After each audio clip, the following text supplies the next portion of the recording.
Hey there, if you are getting tired of blocking emails from a certain person or if you accidentally blocked someone on Gmail, don't worry, it's really easy to unblock them on your phone. Let's walk through it together. First things first, open the Gmail app on your phone.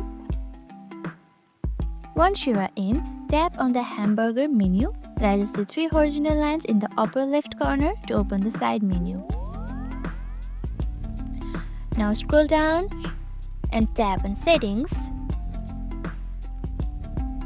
Now tap on your profile.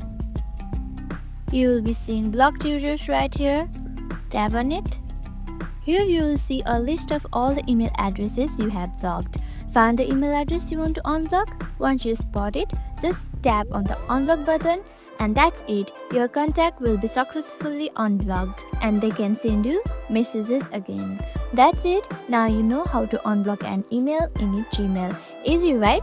If you found this helpful, give us a thumbs up and don't forget to subscribe for more quick tech tips. Thank you for watching and I'll see you in the next video.